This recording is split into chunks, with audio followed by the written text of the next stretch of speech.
Que momento! Que momento, meus amigos, estamos vivendo. No último vídeo que nós fizemos sobre a Lei Cortez, alcançamos muitas pessoas, tivemos muitos comentários. Talvez você esteja aqui porque conheceu a gente nesse vídeo. Agora nós estamos fazendo esse vídeo aqui porque vocês pediram. É um top com os melhores livros proibidos durante a ditadura. A ditadura de 64, que é a mais famosa, e a ditadura do Estado Novo de Getúlio Vargas. Esse é o canal da Livraria e o Bento levou, eu sou o Ben. E hoje nós vamos fazer um top melhores leituras que talvez tenham proibido a tua avó de ler, talvez tenham proibido teu pai, mas você vai poder colocar na sua lista de 2025. Inclusive, eu gostaria de fazer um vídeo mostrando pra vocês a minha lista de 2025, vocês aprovam? Se sim, comenta aqui embaixo, que aí vocês também comentam as suas listas, aí todo mundo troca leituras, comenta sobre o que vai ler ano que vem. Eu acho que vai ser um vídeo bem maneiro. Vamos começar com Capitães de Areia, de Jorge Amado, esse livro que alimentou uma fogueira enorme em 1937 numa praça de Salvador. Militares e membros da Comissão de Busca e Apreensão de Livros queimaram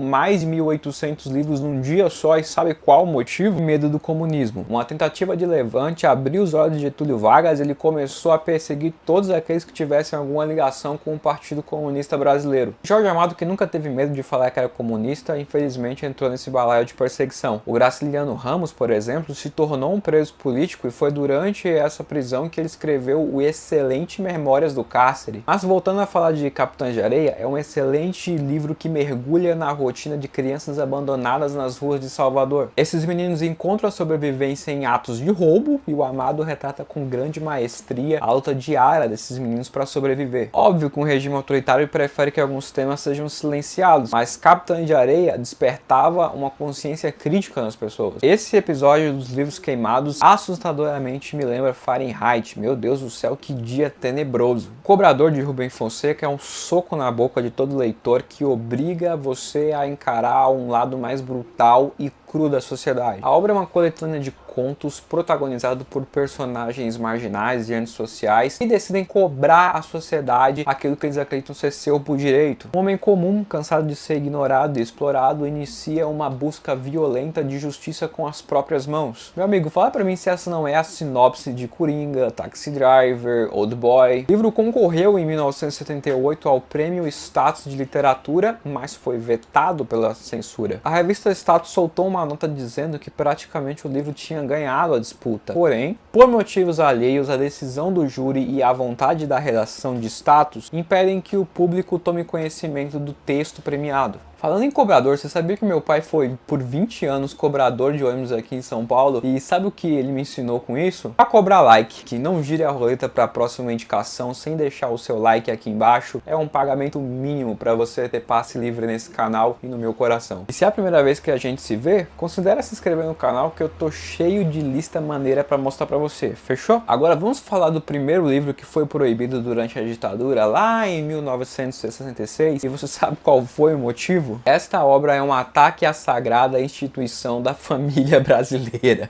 O Casamento de Nelson Rodrigues é um mergulho nos segredos e na hipocrisias de uma família tradicional carioca. Às vésperas do casamento da filha Glorinha, adoro os nomes que o Nelson Rodrigues dá para os personagens dele. É Glorinha, Engraçadinha, Zózimo. Sabendo o patriarca autoritário e moralista da família, tenta a todos os custos manter a honra intacta da família. Mas à medida que o dia do casamento se aproxima, revelações sombrias vêm à tona e deixa a moral de todo mundo da família em xeque. Foi censurado pela ditadura militar logo após ser publicado por ser considerado ofensivo e perigoso. Cara, quem lê Nelson Rodrigues quer ser ofendido mesmo. É tipo quando você vai no cinema pra ver um filme de terror. Você quer ser assustado. Agora eu vou dar uma roubadinha na lista sobre um livro que escapou da censura de uma forma brilhante. Incidente de Antares, de Érico Veríssimo, é uma mistura única de humor ácido com crítica social e com realismo fantástico. Vocês sabem que eu sou paga-pau do Érico Veríssimo, né? O autor de O Tempo e o Vento. A história do Incidente de Antares se passa em duas partes. Na primeira parte a gente acompanha o cotidiano político e social das famílias mais influentes dessa cidade. Aqui a gente conhece os jogos de poder, as intrigas e os segredos que sustentam a elite local. Já na segunda parte do livro, a trama se intensifica para um lado mais sobrenatural. Durante uma greve geral, 7 mortos ficam sem sepultamento e, para surpresa de todos,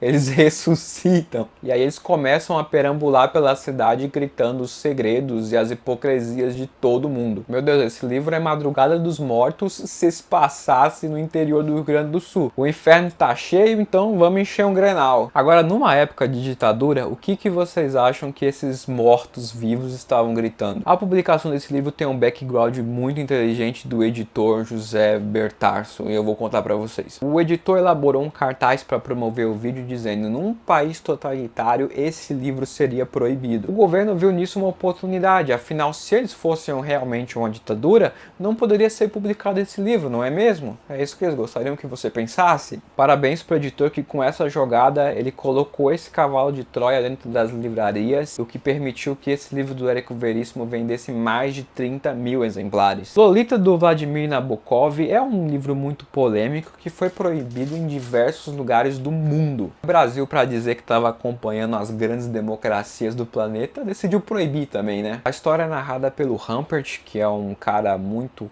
culto e carismático que se apaixona por Dolores, que é uma criança de 12 anos. É um livro lindo, sinceramente. Nabokov, ele é um gênio da escrita, foi um dos poucos autores no planeta que conseguiu fazer eu me sentir enojado e fascinado ao mesmo tempo. Foi proibido na ditadura de 64, ou seja, não eram só livros brasileiros que eram proibidos, estrangeiros também. Já é uma vergonha você proibir autores brasileiros de escreverem sobre as suas experiências no país. Imagina chegar para uma editora, uma distribuidora estrangeira e falar: olha, a gente não vai poder publicar o seu livro no país porque o regime não gostou. Feliz Ano Novo, do Rubem Fonseca, também é um livro bem pesado que mergulha fundo numa sociedade marcada pela desesperança. As histórias desses contos sempre marcam personagens marginalizados: ladrões, prostitutas, corruptos. No conto que dá o nome ao livro, conta a história de um grupo de assaltantes que decidem invadir uma festa de alto padrão durante a virada do Ano Novo. Os assaltantes do livro são todos periféricos, então o autor tenta mostrar que na cabeça daqueles personagens, ao invadir e assaltar uma festa de alto padrão, eles estarão virando o jogo contra o sistema. Não vou negar pra você, apesar de ser um excelente livro, é um livro duro, é um livro indigesto. Eu li uma vez na vida para nunca mais ler. Publicado em 1975, o livro se tornou um best-seller. Aí você pensa: pô, Bento, mas não é sobre livros proibidos e censurados? Sim, o livro chegou na 4ª edição porque o governo não tinha gente suficiente para censurar tanto livro publicado. Porque proibir livro erótico é fácil, galera. Começou uma pinocada com Bertalai e cambalhota aqui, ó.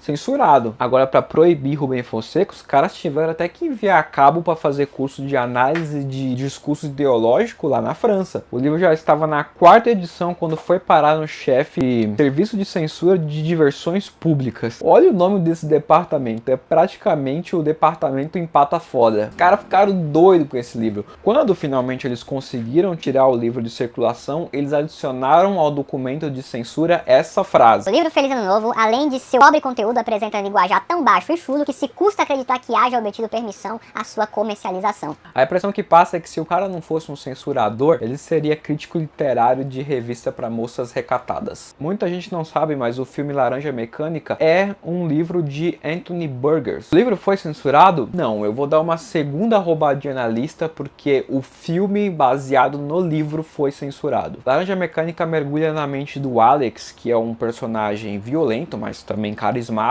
de um futuro distópico onde o caos reina nas ruas de Londres. O Alex é líder de gangue, então durante a noite ele se junta com os amigos dele e o hobby dos caras é praticar crimes violentos. Até que ele é preso e é submetido a um tratamento experimental que promete curá-lo da violência. Porém, esse tratamento é tão cruel quanto a violência que ele busca erradicar. O filme foi proibido durante a ditadura até 1978. Em 1979, liberou? Sim, com pontos pretos cobrindo a nudez dos atores. Os caras eram tão bons em censurar peitinhos e lenha que eles nem se deram conta que o filme é uma crítica ao autoritarismo. Se eu tivesse assistido o filme na época, eu teria ficado com medo do governo achar uma boa ideia iniciar um tratamento para curar a violência. Vocês devem ter percebido que eu não citei muitos livros políticos que foram proibidos durante a ditadura, e isso é porque eu li pouca coisa comunista na minha vida. Dos 88 livros proibidos com cunho político durante a ditadura, eu só conheço a Revolução Brasileira do Caio Prado Júnior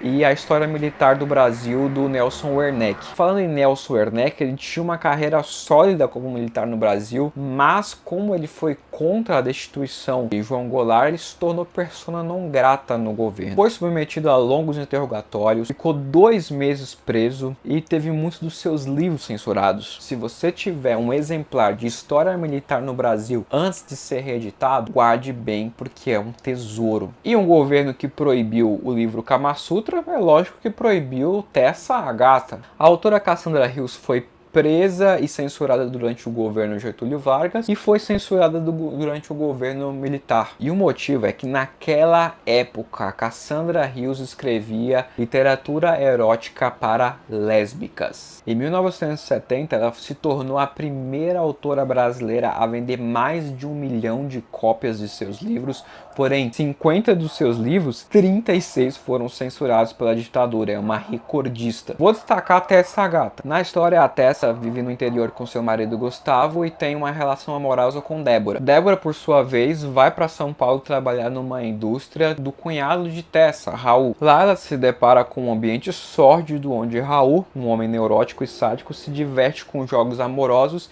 e manipulativos em sua mansão. Enquanto isso, a Roberta, a esposa submissa do Raul, busca consolo nos braços de Salvador, um homem ligado a negócios ilegais. A Roberta então planeja usar a Débora para dar cabo do seu marido, mas Tessa é uma personagem chamada de gata.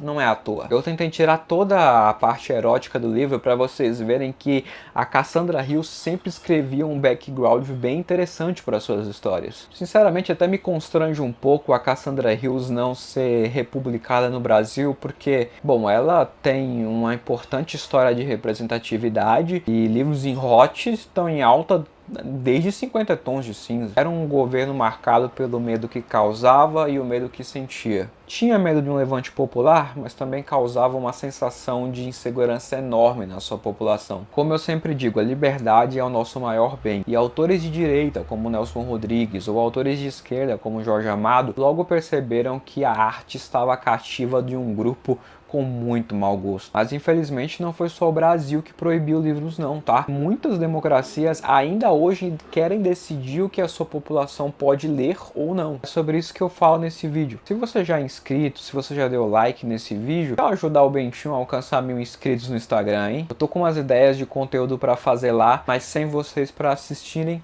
não vai ter graça. O tipo de pessoa que eu mais gosto no mundo, aproveite a sua liberdade para ler um bom livro hoje. Tamo junto.